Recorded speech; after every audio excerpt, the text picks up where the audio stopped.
ou Yohanan Aleph, capítulo 1. Educare. Esta carta foi escrita provavelmente depois do microapocalipse de 70 depois de Cristo. Ela deve ter sido registrada entre o ano 80 a 90 depois de Cristo, na cidade de Éfeso. Vocês prestaram atenção ontem no grau 294? Que 1 Pedro e 2 Pedro foram escritas no final da década de 60, na iminência do microapocalipse, perto da morte de Pedro, de Paulo, logo depois da morte de Tiago. Mas João está vivo ainda. E ele está escrevendo, e nós estamos aqui na década de 80, 90. E só por essa data fica claro a grande probabilidade dele ter sido o mesmo autor de O Apocalipse, eu já vou explicar. Portanto, foi a primeira carta depois daquele Apocalipse, o micro, com a constatação de que Paulo e Pedro não estavam plenamente errados. Vocês lembram nas cartas que eles sempre falavam, o fim está chegando, vai ser agora, vai ser agora, vai ser agora.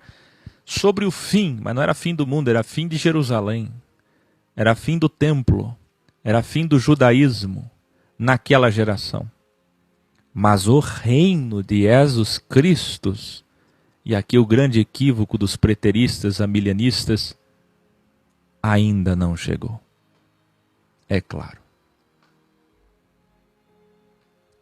Na verdade, esta nem era uma carta, como nós estamos acostumados com as cartas de Paulo, as cartas de Pedro. Aqui não é uma carta. Era uma refutação, uma dissertação, uma redação de ensino, um alerta de João às escolas da Ásia Menor, mas que acabou se transformando na primeira carta de João. Então vocês entenderam que ao todo Pedro escreveu 3 livros, delta-livros, porque o evangelho de João Marcos, na verdade, é o evangelho de Pedro. E João escreveu 4 livros, mas todos pequenos e com uma linguagem muito simples. João foi o único a ter a oportunidade dessa constatação, a de que o reino ainda viria. E como acertou pelo Espírito Pedro na sua segunda carta, como vimos no grau anterior, ainda teria mais 2000 anos, um dia como um milênio, 2 dias, pelo Espírito, porque materialmente Pedro também achava que o reino chegaria naqueles dias. Aqui nós estamos falando de anos mais tarde, depois da destruição de tudo e da constatação de João, de que o reino ainda viria e ainda não veio. Esta é uma carta circular para todos os cristãos da Ásia Menor e de todo o mundo, onde essas palavras pudessem chegar. João achava que o anticristo dos seus dias eram todos os que diminuíam Cristo, presta atenção, como o Criador em carne. Nada pode ser aceito a não ser o fato de que o Criador encarnou em um homem. Quem lembra da nossa música? O Criador imaterial. Essa música linda que eu fiz, cantada por Jairo, tocada por Jairo, muito bem interpretada por Jairo. Essa música linda, ela está muito bem representada aqui, ó.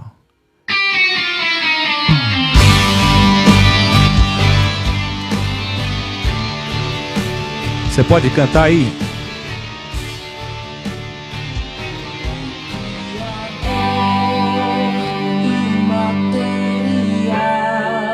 Se materializou, se tornou mortal, enraizou e habitou em nós. É esta música que representa muito bem isso. Que mais tarde, por causa da Trindade, para agradar os pagãos, dogma criado por Constantino, no advento da Igreja Católica, passou a ser a inefável, inerrável, infalível, indiscutível temática de divindade da Igreja. Olha que triste. Para você entender, como eu estou sem quadro e vocês não estão me vendo, eu quero que vocês escrevam assim, ó. Vocês usam o quadro hoje aí, o chat, e os cadernos. Escreve assim. João não aceitava nada menos que Jesus é o Criador em carne. É assim que ele começou o Evangelho. O Verbo que se fez carne. A sabedoria de Provérbios 8 que encarnou. A Sofia que materializou em um homem. O Espírito de Deus que se tornou homem. A maior teofania e epifania. Entenderam? Qualquer coisa além disso é errado, é heresia. Aqui sim, viu? Vocês que são trinitários e aprenderam a espinha dorsal da teologia, chamando todos os outros de hereges. Vocês que se chamam de hereges entre si, uns aos outros, que nem sabem o que isso significa. Isso sim é heresia.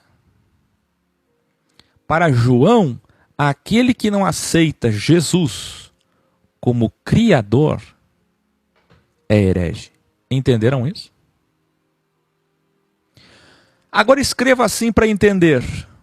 Hoje, e depois do século IV, desde Constantino, quem não aceita a Santíssima Trindade, um só Deus subsistente em três pessoas distintas, a saber, o Pai, o Filho e o Espírito Santo, esse é anátema, esse é apóstata, esse é herege. Entenderam? Olha o que transformaram. Transformaram Jesus em segunda pessoa da Trindade e ainda dizem que isso é indiscutível.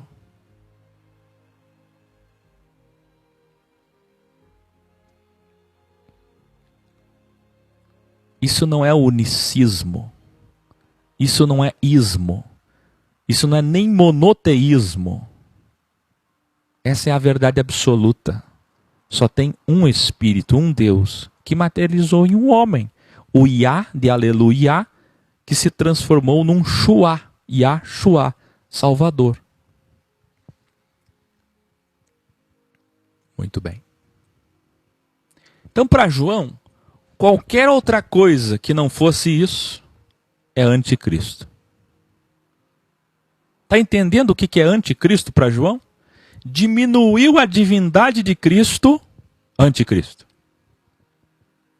Qualquer judeu que abrisse a boca para discutir se Jesus é Deus ou não, anticristo. Entenderam?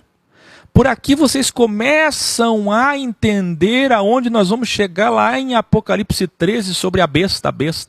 Tanto se fala de besta, de marca, de sinal, e quase ninguém sabe o que é besta. O Messias dos judeus. Por aqui você começa a entender o que é anti-Machia, anti-Messias, anticristo. É o judeu falso que se colocará como Messias. E nós sabemos quem ele é, vocês não sabem? Vocês colaram os graus profundos de dualidade. Então, que fique bem claro, quem não entender isso daqui, por isso que eu pausei, por isso que eu parei aqui, enfatizando que quem não entender isso aqui não vai entender Apocalipse 13. Temos que conhecer o estilo textual do autor.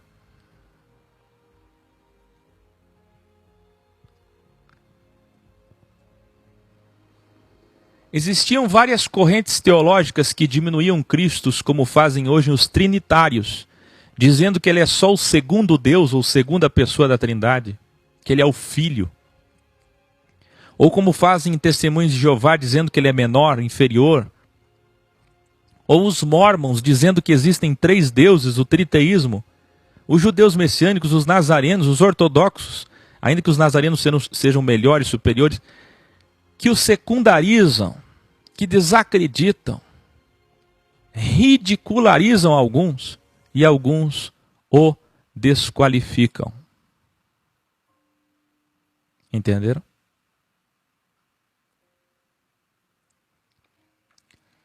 Naqueles dias não era diferente. O gnosticismo pregava o dualismo gnóstico. Presta atenção, não é dualidade, é dualismo. Eu já ensinei vocês sobre a diferença.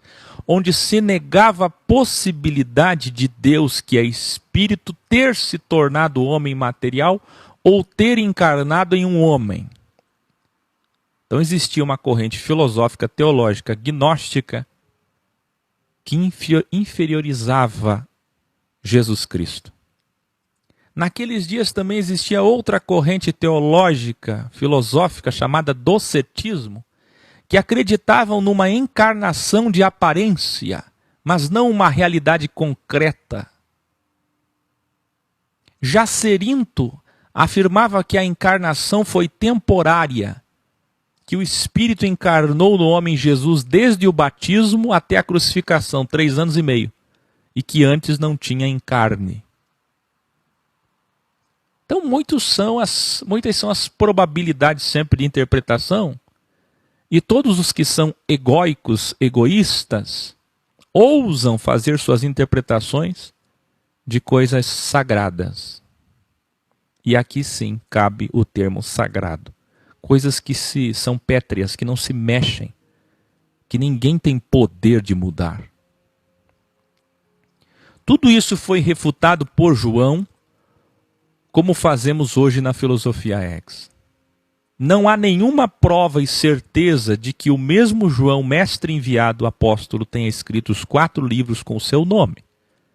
É uma grande discussão até hoje. Mas este é o mais provável, que ele escreveu os 4 livros. 1 João, 2 João, 3 João e Evangelho de João. Por que é o mais provável? Pela questão da coerência do estilo textual. O filho de Zebedeu, que escreveu sua versão sobre o mestre Jesus, era o discípulo que Jesus amava. Vocês lembram? Delta discípulos, um dos mais próximos de Cristo. A tradição presente nos primeiros escritores cristãos, Clemente de Alexandria, Orígenes, Vitorino de Petal, Eusébio de Cesareia, diz que João foi expulso e exilado em Pátimos, mas antes de morrer esteve em Éfeso, inclusive foi sepultado depois em Éfeso novamente. Quem aí já ouviu falar que João do Apocalipse esteve exilado na ilha de Pátimos? Quem aí já ouviu? Pois é, isso faz parte da tradição. Hoje tradição católica, mas esses escritores que eu citei aqui nem eram católicos porque não existia igreja católica. Muitos que usam o didaquê, não use o didaquê. Esses materiais são dúbios. São materiais do ano 150 depois de Cristo. Tempo de trevas. O catolicismo pagão, judaico já estava chegando. Só corrobora com rituais, liturgias e dogmas. Tertuliano disse que João sobreviveu a um atentado. Você já deve ter ouvido muito essa história de que João foi jogado num tacho de azeite fervendo. Quem aí já ouviu? Quem aí já ouviu essa história de que fritaram o apóstolo João? Até a novela da Record mostrou isso, do Edir Macedo, os filmes mostram isso, mas isso é tradição, isso não está na Bíblia. Isso é tradição de um escritor cristão dos primeiros séculos, muito respeitado pela Igreja Católica, chamado Tertuliano. Ele que disse que João sobreviveu a um atentado sendo batizado em uma banheira de óleo fervente por ordem do imperador Domiciano. João saiu sem ser queimado.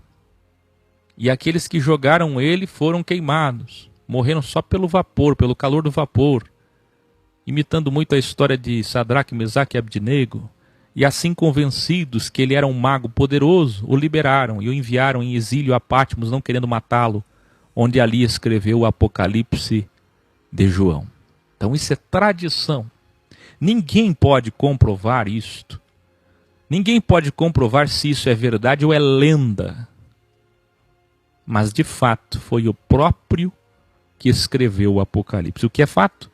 Que o autor de 1 João escreveu o Apocalipse.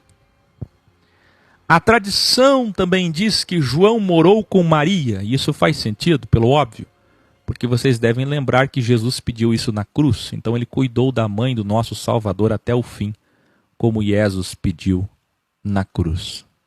Maria, mãe de Jesus, morreu morando com João, provavelmente em Éfeso. E aqui sim começaremos essa nova missão, Yohanan Aleph. João inicia capítulo 1.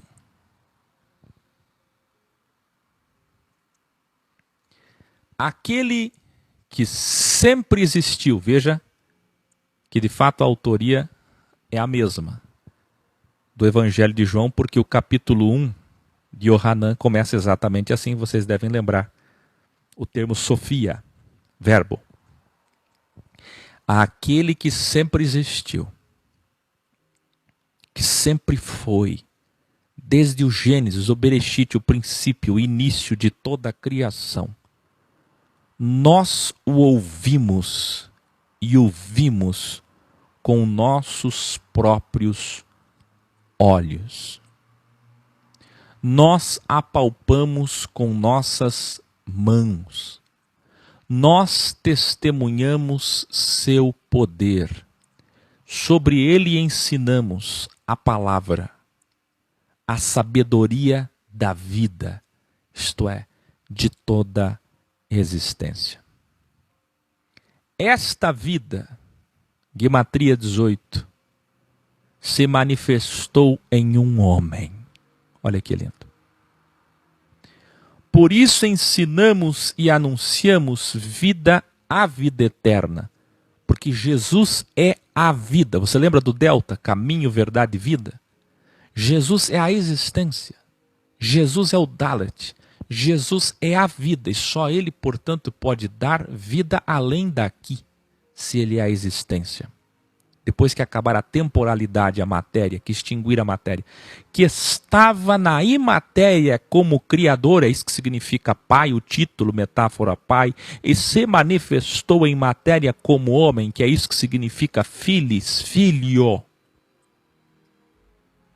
Nós ensinamos o que testemunhamos para que vocês possam participar dessa verdade. Escrevemos essas coisas para nossa evolução e satisfação plena, alegria.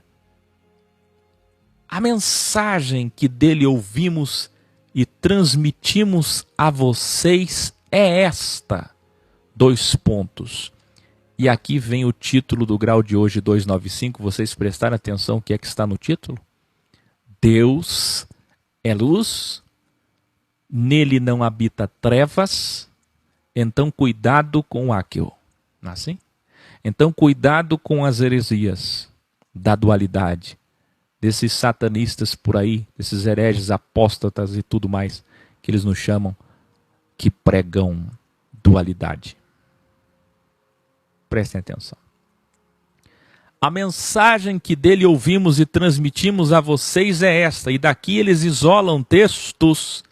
Eles isolam textos da Bíblia e dizem assim: no Criador só tem luz, não tem trevas.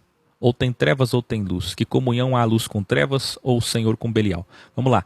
A essência, claro que essa passagem de Belial é a outra que nós já refutamos. Mas vamos aqui. A essência do Criador é luz. Olha o original. Na essência do Criador não existem trevas. Não tem espaço para trevas. Para as trevas. Ou é luz, ou são as trevas. Compreenderam? Revelare. Pasmem que os líderes religiosos de hoje vão chamar o Áquil e vocês de hereges, de apóstatas, quando ensinamos dualidade, porque destrói toda a teologia, quando na verdade 2 Pedro é para eles. Vocês lembram de 2 Pedro 2, 2 Pedro 3? O que é que diz lá? Nós vimos ontem. Aqueles que descontextualizam textos, aqueles que interpretam a Bíblia pessoalmente, individualmente, aqueles que torcem os textos para a própria condenação. Vocês lembram de ontem? E aqui em 1 João é para eles também, para os próprios que nos chamam de apóstatas. Quem são os apóstatas? Que nós vimos em todas as cartas. Aqui, segundo o contexto, e não os que descontextualizam textos, luz é sinônimo de verdade, de sabedoria e de amor. E trevas, meus queridos, é sinônimo, metáfora para ódio e ego. João continua. Então ele não está falando de trevas. Nós vamos ver no contexto que ele está falando de amor e ódio. Eu até queria que você escrevesse aí, para registrar. Sabe qual é o nome da Bíblia? Porque Bíblia é um termo dado pelos homens posteriormente para indicar uma biblioteca, uma junção de livros, biblos. E aí o Haeckel está fazendo a Bíblia original Codex para explicar a essência, o espírito, a substância dessa Bíblia. Muito bem. Mas você sabe qual é o nome real da Bíblia? Jesus deu um nome para ela, e naquela época ela se chamava Torá, Tanar. Você sabe qual é o nome que Deus deu? Avá? Emuná? Quem lembra? O nome que o próprio Deus, Verbo Sabedoria em carne, Jesus Cristo, Yahshua Mashiach, deu para a Bíblia é amor. O nome é amor. João continua.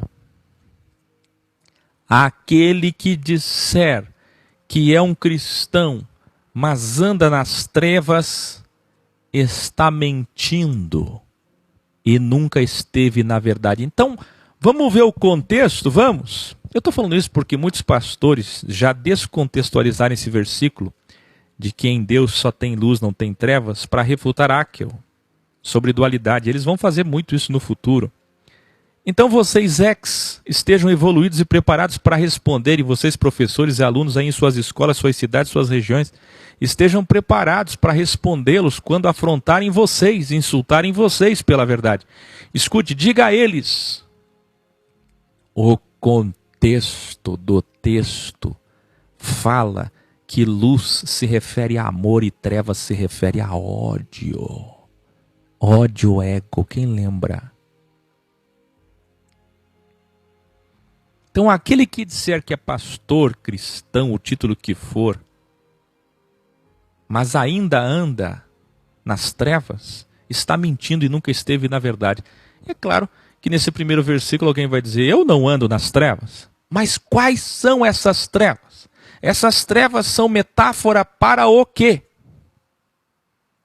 Aí ele diz, os cristãos verdadeiros andam na luz, e para estes o sangue de Jesus Cristo, o Filho, nos purifica de todo erro. Aqueles que dizem não ter pecados, aqui ele já começa a apontar para quem ele está falando. Quem são aqueles que costumam dizer que não têm pecados? Os legalistas, os santarrões, os que andam com uma Bíblia no peito, escondendo-se atrás dela e dizendo, estou santificado, sou santo. Aqueles que dizem não ter pecados, que se julgam santos, estes estão enganados por seu ego. Por quê? Porque nesses dias aqui ainda os judeus batiam a mão no peito, mesmo depois do desastre de 70 depois de Cristo, e diziam que não precisavam de Cristo. E aqueles que até recebiam Cristo, como os gnósticos, diminuíam a pessoa de Cristo. Somente aqueles, continua João, que reconhecerem seus erros serão perdoados e purificados de toda a maldade. Aqueles que se julgam santos sem pecado estão fazendo de Jesus Cristo uma mentira. Entendeu onde é que estão as trevas aqui? Pois ele veio justamente para nos perdoar. Se Jesus é Jeová em carne, se Jesus é teofania e epifania, o Emanuel, Deus com os homens, e veio para Shoah salvar, ora, aqueles que se dizem santos estão tornando Deus mentiroso. Aqueles que continuam fazendo cultos, ceias, batismos, rituais, liturgias e missas, estão tornando Deus mentiroso. Por quê? Porque o último sacrifício, o último culto, a última ceia foi na cruz do Calvário, como nós vimos em todos os 13 capítulos de Ivirim aos Hebreus. Esta sabedoria só está naqueles que reconhecem seus erros. Aqui termina Yohanan Aleph, capítulo 1. Yohanan Aleph, capítulo 2. Meus aluninhos, criancinhas. Aqui o significado etimológico é de pessoas que estão dando os primeiros passos na vida cristã. Escrevo-lhes essas coisas para que vocês procurem não errar.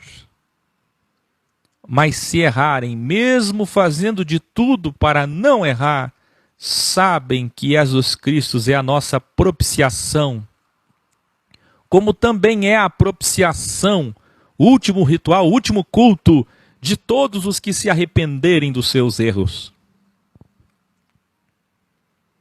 Aqueles que fazem o bem, obedecendo à ordem, aí na tua Bíblia está mandamentos, aí os adventistas vão usar para dizer que é o sábado.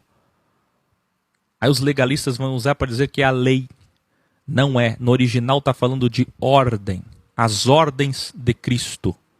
E se você pegar 1260 dias de Jesus, nos 4 evangelhos você vai ver muito bem quais foram as ordens que ele deu.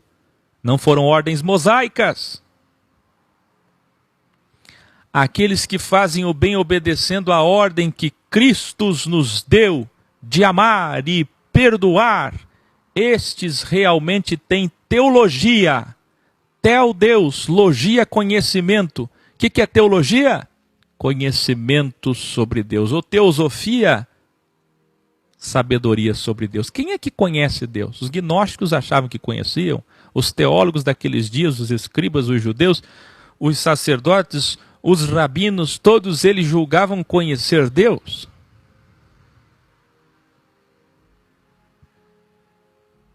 Escuta bem. Agora, aqueles que dizem ser teólogos, isto é, conhecedores de Deus, mas não praticam a verdade, isto é, não amam. Qual é a verdade absoluta, a única? Amar. Esta é a ordem, este é o mandamento que Cristo nos deu quando escreveu uma nova Bíblia, uma segunda Bíblia, com o mesmo dedo que escreveu na pedra, escreveu no chão. Estes são mentirosos, a verdade não está neles, neles habitam as trevas. Então quem são essas trevas? A que se refere essas trevas? Essas trevas são metáfora para mentira. Escreva aí, trevas são metáforas para mentira. Aqueles líderes religiosos teólogos que dizem conhecer a Deus, mas são mentirosos porque não vivem, não praticam a ordem majoritária do Salvador Jesus Cristo, que foi a amar. Veja que mesmo sendo doce, suave, amável, João também refuta o sistema religioso. Todos, nós vimos Tiago fazer isso, Paulo fazer isso, Pedro fazer isso, e agora João, e veremos Judas fazer isso. Todos eles pregam, assim como todos os profetas do Velho Testamento, contra a liderança do sistema religioso. A Bíblia é uma grande armadilha, é um grande instrumento de refutação para a classe sacerdotal. Todos os livros falam contra a liderança. Revelare. A dualidade também nos textos de João. Portanto, meus queridos, quando João começa dizendo, em Deus só tem luz, não tem trevas, o que é que ele está dizendo? Em Deus só tem verdade, não tem mentira, não tem engano, não tem engodo. É isso que ele está dizendo, onde tem verdade, não tem mentira. Mas pasmem que vai ter pastor e padre que vai descontextualizar, isolar aquele texto para chamar o Haeckel de herege.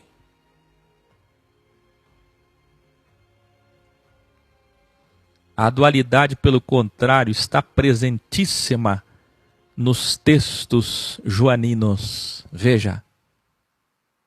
1. Delta. Luz, amor e verdade. O que é luz? Amor e verdade. 2. Ambiguidade. Do outro lado. Do hexagrama. Do outro lado. Trevas, ego e mentira. Outro delta. Delta para baixo.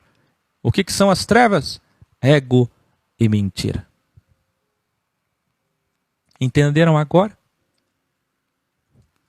João continua. O cristão verdadeiro deve provar que é um cristão verdadeiro, isto é original, andando e vivendo como Cristo andou e viveu. É uma coisa que eu falo muito. O que é ter o Espírito de Cristo? O que é ser cristão? É ser Jesus em seu tempo, em sua região, perto dos seus próximos.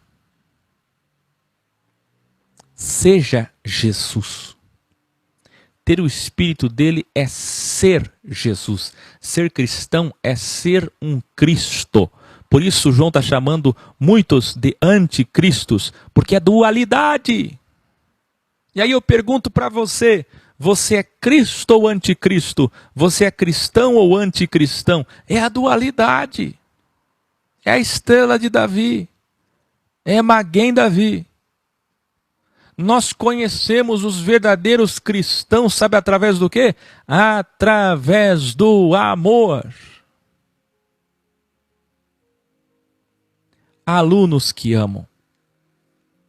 Isto que escrevi não é um mandamento novo. E aqui eu coloquei Bíblia nova, porque é isso que ele está falando, uma ordem nova, um mandamento novo, uma Bíblia nova, uma nova Torá. Não. É o único e antigo mandamento desde lá atrás, desde Moisés, a primeira Bíblia. Amar, amar e amar. Eu não estou inventando nada. Eu só estou dizendo qual é a essência, o espírito, a substância de toda a Bíblia. Amar, amar e amar. Eu me lembro que há 17 anos atrás, em cima de um barco, no mar, junto com meu amigo Vander Lopes, de 70 anos na época, eu cantava no mar de Antonina, Paraná, uma música que eu mesmo fiz, que era assim, amar, amar, amar, está lá no Bauec. 3 essências principais. Amar, esperar, crer, mas o maior é o amar. João diz, mas vou escrever-lhes algo novo. Eu não vou dar um mandamento novo, não vou escrever uma ordem nova, uma Bíblia nova. Eu vou escrever algo novo sobre a essência da Bíblia que vocês não sabem ainda. Estão entendendo? Eu vou falar uma coisa que vocês não sabem sobre ela. Pois as trevas da involução, da ignorância, já estão se dissipando e a luz da evolução, iluminare, já brilha em vocês. O que é que João está dizendo aqui? Eu já vejo que vocês já têm capacidade para entender o que eu vou falar. Eu vejo que vocês já estão chegando num grau que são capazes de entender o que eu vou revelar. Aí ele diz: afirmo como ensino novo que aquele que diz ser da luz, mas odeia, difama, divide, calunia, ofende seu fráter, sua sor, seu irmão, sua irmã, ainda habita nas trevas, mesmo se dizendo filho de Deus, judeu, cristão, não importa. Está entendendo a profundidade do que é que João abordava quando se referia a trevas? Aquele que odeia, aquele que não ama, odeia. Não tem espaço para amor e ódio. Aquele que não ama já odeia. E aquele que odeia está nas trevas. Quem odeia seu irmão, fráter ou sor, na sua consciência habitam as trevas, e seus olhos espirituais estão cegos, porque as trevas o cegaram. Ele não consegue caminhar, ele não sabe para onde vai, ele não sabe para onde vai. Aí ele diz assim: mas quem ama seu irmão, fráter ou sor, na sua consciência habita a luz. Por isso que ou é luz ou é trevas. Pelo contrário que esse texto é contra a dualidade, esse texto está provando a dualidade, porque está dizendo que na consciência, que é a casa, que é a habitação, que é a moradia, ou habita trevas, ou habita luz. Escreva aí, na nossa consciência, ou habita Deus ou o diabo, ou trevas ou luz, ou verdade ou mentira. Isso só prova que existe a dualidade.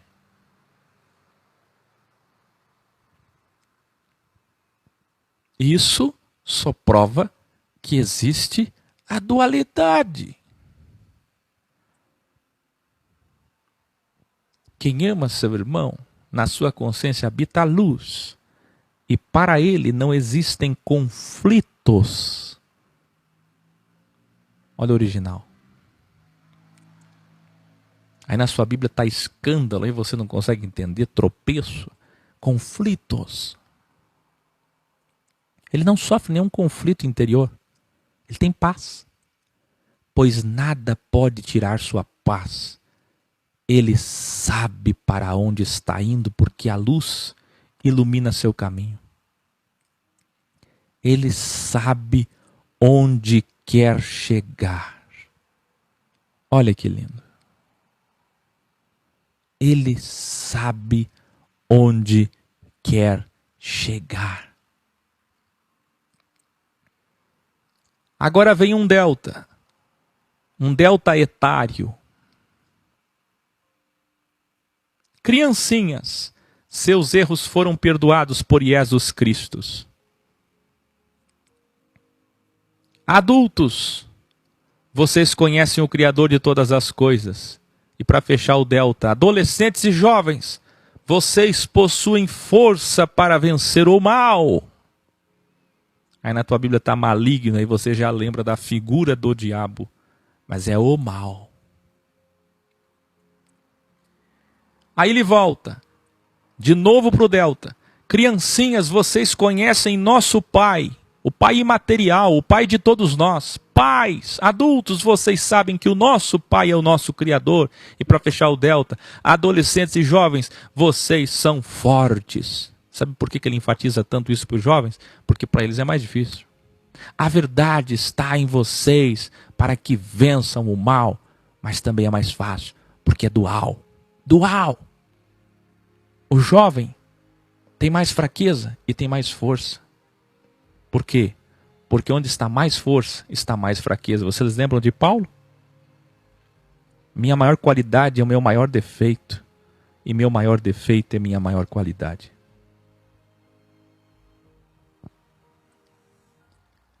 Jovens, adultos, crianças, delta, todos, não amem o mundo. Show de Truman, olha aqui, ó. Não sejam iludidos por ele.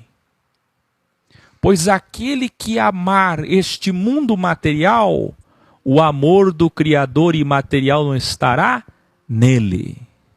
Olha só. Quem ama a ilusão deste mundo, do que esse mundo pode dar, está de costas para Jesus, foi o que Pedro falou. Pois tudo que existe no mundo é ilusão. E já João aqui vai dizer, tudo que nossos olhos veem, toda a matéria que podemos comprar. Olha o desmaterializando. Todos os prazeres que nossa carne pode ter, não provém do Criador imaterial. Portanto, use a matéria ao teu favor, mas não seja iludido e vencido pela matéria. Domine a matéria e não seja dominado por ela. Tenha prazer, viva bem, escolha bem, compre a matéria, use a matéria, mas nunca seja apegado a ela. Seja ela secundária, porque tudo é ilusão do mundo material. O mundo e os prazeres passam e acabam. Mas aquele que vencer seu ego e fizer a vontade do Criador será atemporal. Além do delta tempo, espaço e matéria, será eterno, vencerá o tempo. Porque ele está falando de vida eterna, essa vida que se manifestou entre nós e Jesus Cristo, que eles andaram junto. Ele reclinou a cabeça no peito da vida. Ele deitava a sua cabeça no peito da vida. E o nome da vida é Jesus Cristo. Aluninhos, falta muito pouco para o falso Messias dos judeus chegar. Veja que mesmo depois daquela destruição de Jerusalém, vocês sabem que metade morreu, a outra metade fugiu. E esses milhares de judeus espalhados pelo mundo, e João escrevendo para eles, olha, depois de tudo que aconteceu, falta muito pouco. E hoje, depois de 2000 anos, é na nossa geração, meus queridos. É agora. Portanto, agora essas palavras fazem muito mais sentido para nós do que para eles. Na verdade, olha só o termômetro, o anticristômetro.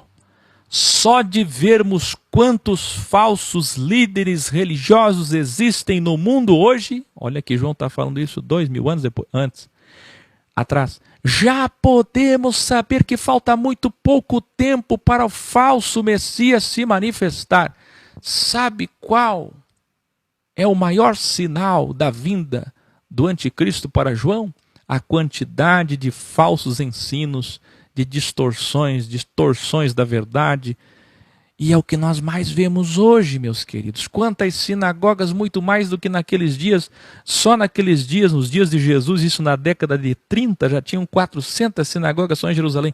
Hoje nunca existiu tantas igrejas, tantos falsos professores, em todos os lugares, no campo virtual, no campo físico.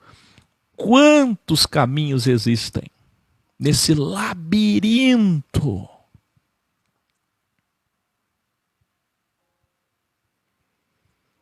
A maior prova de que o anticristo, de que o Messias dos judeus está prestes a encarnar, é a quantidade de líderes religiosos mentirosos. Então o sistema religioso vai estar fraco, perseguido, ou vai estar muito forte e poderoso quando o anticristo estiver vindo? Respondam para mim, respondam para vocês. O sistema religioso vai estar fraco ou forte? Um pouco antes do Messias dos judeus se manifestar. Ele continua. Eles eram alunos e professores cristãos conosco, mas se afastaram para serem falsos líderes religiosos. Sabe o que João está dizendo aqui? João está dizendo que todos eles conheceram a Cristo e agora eram líderes religiosos gnósticos, ou líderes religiosos legalistas, ou líderes religiosos pagãos, ou líderes religiosos com a visão estoica, epicureu, hedonista. Está entendendo? Os vários caminhos que existiam. Presta atenção. Pasmem vocês que cada vez que uma denominação hoje se reforma, que vem a independente, igreja reformada, igreja reavivada, que uma denominação sai da outra, cada vez que um pastor, presidente trai a sua denominação e abre outra denominação, no famoso espírito de Absalão, e isso está acontecendo há 500 anos, presta atenção. Eles usam esse texto aqui isolado, e vocês já devem ter ouvido isso aqui. Eles estavam entre nós, mas não eram de nós, porque se fossem de nós, teriam permanecido aqui, estariam conosco até hoje, e porque saíram de nós, e nos traíram, nos deixaram, desviaram, abriram uma nova igreja, abriram uma seita herética. Então por isso, inclusive os pastores usam esse texto para refutar nós, 15 milhões de desigrejados no Brasil.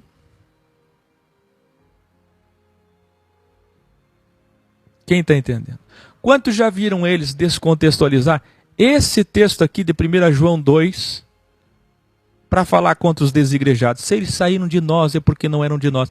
E eu já vi padre usar esse texto para falar dos evangélicos, dizendo que os evangélicos saíram dos católicos na reforma porque nunca foram católicos, porque nunca foram cristãos. Gente, até quando vai essa festa, essa orgia? Até quando vai essa farra?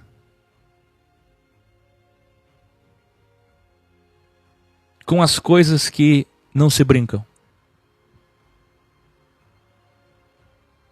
Até quando vão usar esses textos? Então o que é que João está falando de verdade? Com contexto e com respeito. Eles eram alunos e professores cristãos conosco, mas se afastaram para serem falsos líderes. Por quê? Porque toda a liderança antes começava sempre como um bom discípulo batizado com Jesus, com João Batista, depois com Paulo, com Pedro, com João, com Tiago, está entendendo? Todos passaram por aquele caminho e foram discipulados e aprenderam sobre Jesus, ou porque andaram com Jesus, viram Jesus, ou ouviram falar do que é que Jesus fez.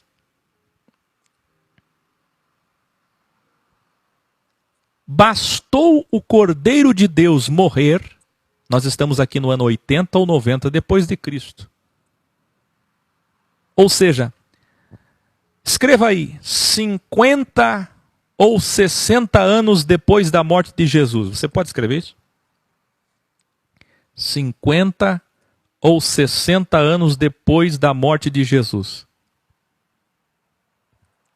Eles já tinham esquecido tudo. Imagina como que era difícil a fé nesses dias. Por quê? A destruição de Jerusalém tinha se concretizado do templo, igual Jesus falou, aconteceu. Mas o reino não veio. Jesus não voltou. Cadê o reino? Você pode imaginar que era um ambiente propício para enganar as pessoas? Você pode imaginar líderes dizendo, Jesus voltou espiritualmente. Logo depois da destruição de Israel, de Jerusalém, na verdade, ele já voltou, porque ele já está entre nós em espírito. Está entendendo? Então, o que não faltavam eram oportunistas comercializando a fé. E esses começaram com eles, na verdade, e hoje se transformaram em exploradores de pessoas. E é para esses falsos líderes, que João está escrevendo. Mais uma vez, o destinatário é eles. E pasmem que eles usam esse texto para refutar as denominações que dividem, que saem deles e abrem outra denominação ali na esquina, ou para refutar os desigrejados e qualquer pessoa que ameace eles. Então vamos de novo, agora entendendo isso? Eles eram alunos e professores cristãos conosco, mas se afastaram para serem falsos líderes religiosos e por não terem permanecido na verdade conosco, provaram que nunca foram da verdade, pois se fossem, estariam conosco até o fim.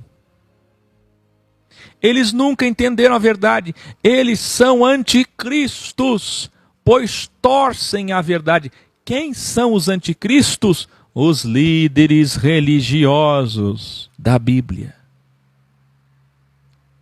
Os teólogos. Mas vocês, cristãos verdadeiros que permanecerem até o fim, foram ungidos pelo Santo Jesus Cristo. Aqui ele está fazendo uma paráfrase com o Velho Testamento, da unção do santo. Ou seguem a verdade, ou seguem a mentira, ou seguem o Cristo, ou seguem o anticristo, ou seguem o Cristo, ou seguem os anticristos, isto é, os que pregam contra a verdade, os que distorcem a verdade. Não tem meio termo. Em outras palavras, o que é que João está dizendo? João está dizendo o seguinte: não tem meia verdade, não tem meio termo. É dualidade, ou é verdade ou é mentira. Ou segue o que Cristo ensinou, amor, e tem ele como Criador em carne, ou é mentiroso. Porque as pessoas têm costume de olhar e dizer: não, mas tem uma parte boa, né? Eu ainda sigo, ainda ajudo, ainda ouço, ainda visito, ainda frequento, porque tem uma parte boa. Meus queridos, até do pior assassino no mundo tem uma parte boa. Se vocês forem por isso, já que tudo é dualidade, todas as coisas são duais, vocês nunca vão se livrar da falsidade e da mentira. Quem está entendendo? Cuidado com essa armadilha do ego. Ah, mas eu vou ficar aqui porque tem uma parte boa. É da parte boa, meu querido, que nós temos bilhões de pessoas no engano. Eu falei hoje para o casal que estava aqui como hóspedes de Santarém do Pará, um casal que amou muito, muito elegantes, educados, gentis, que amaram muito a filosofia X, conheceram a filosofia X. Por isso que eu falo para vocês da importância do café. Eles se hospedaram aqui, eles ficaram encantados com os livros, com o que eu ensinava, e nós conversamos horas e horas aqui no sofá. E vão me assistir, quem sabe até estejam me assistindo. Esse casal do Pará, eu disse a eles assim: se vocês soubessem que o dono da padaria, da panificadora na esquina da casa de vocês é um traficante ou é um pedófilo, você continuaria comprando pão na padaria e na panificadora dele? Respondam para mim. Respondam para nós. Responda para você. Você continuaria? Pois as pessoas dizem: eu não me importo, eu sei que o sistema está errado, mas eu continuo indo porque eu uso esse lugar aqui para eu adorar, para eu cantar, para eu orar. Nós fizemos manifestações na frente das igrejas católicas e os católicos diziam: eu sou contra também o sistema de Roma, mas eu uso esse espaço aqui para poder fazer minhas rezas e orações. Quantas vezes vocês já ouviram pessoas dizer: eu dou meu dinheiro para a igreja, não importa o que eles façam. Importante que é a casa de Deus, se eles desviam, eles façam o que eles quiserem, importante é a minha parte com Deus. Ei, se você sabe que o dono da padaria é pedófilo, que ele é um assassino, que ele é um traficante, você continua comprando pão lá só porque o pão é bom.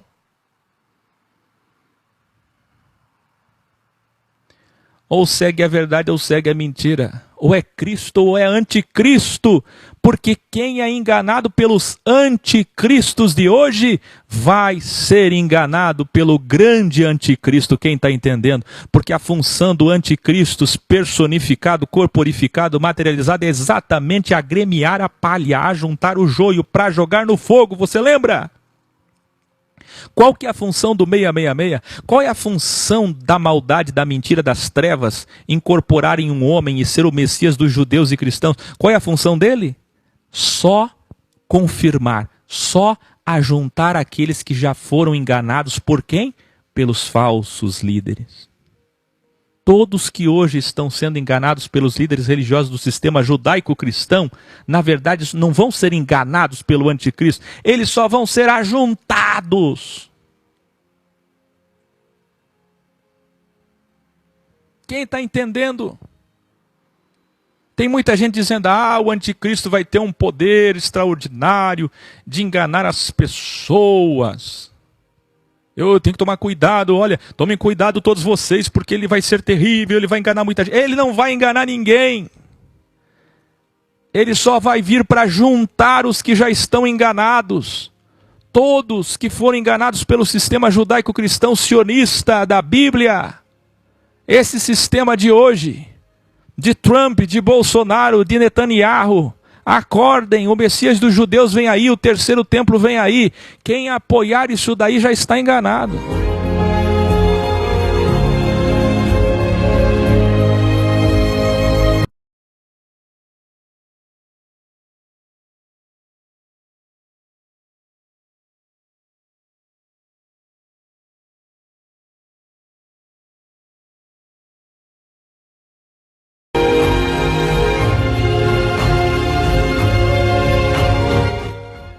Quem já foi enganado pelos anticristos de hoje, só vai ser agremiado, ajuntado com o restante da palha do mundo para ser lançado no fogo. São aqueles que negam que Jesus Cristo é o Criador encarnado em um homem. Ele não é a segunda pessoa da Trindade. Ele não é um Deus menor, ele não é só um profeta. Mas eu sou cristão, acredito em Jesus como único suficiente Salvador. Você acredita em Jesus como segunda pessoa da Trindade? Você apoia Bolsonaro, Trump e Israel, não apoia? E se você ora por Israel e apoia Israel, você está apoiando a vinda do Messias, que é a besta, que é o anticristo. E se você apoia a vinda do anticristo, meu querido, indiretamente para Deus você já está o ofendendo, amando este mundo. Porque a promessa, não sei se você sabe, do Messias dos judeus é escravizar todas as outras nações e dar todas as outras nações como escravos para os judeus, entregando todo o poder do mundo na mão de Israel. É isso que você quer, um reino aqui? Quem apoia o anticristo apoia o reino aqui. Quem apoia Cristo apoia o reino depois daqui. São aqueles que negam que Jesus Cristo é o Criador encarnado em um homem, o verdadeiro e único Messias. Aqueles que diminuem Jesus Cristo estão, na verdade, negando o Criador. E quem nega o Criador é um anticristo.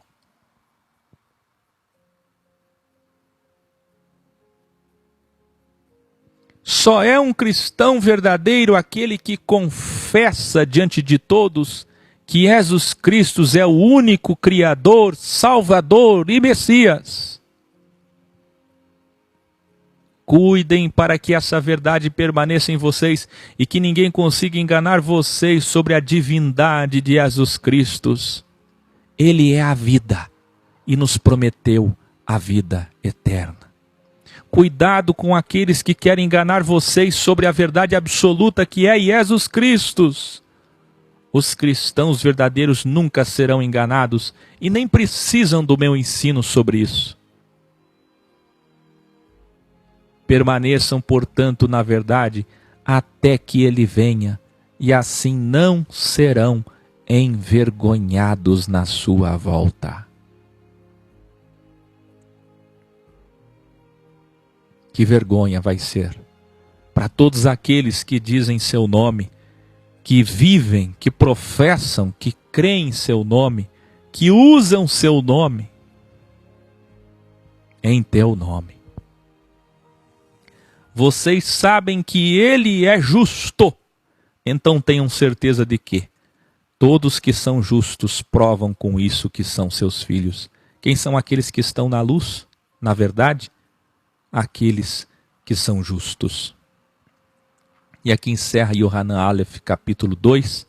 Amanhã, meus queridos, sem falta, nós teremos o capítulo 3 e o capítulo 4, excepcionalmente amanhã no programa de sábado.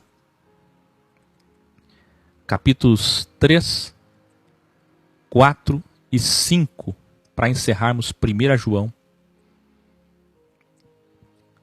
E depois domingo, excepcionalmente, nós teremos 2 João e 3 João no mesmo grau, domingo.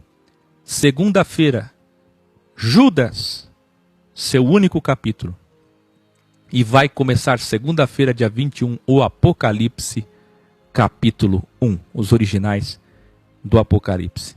Até no máximo dia 15 de fevereiro nós terminaremos a Bíblia original, Codex.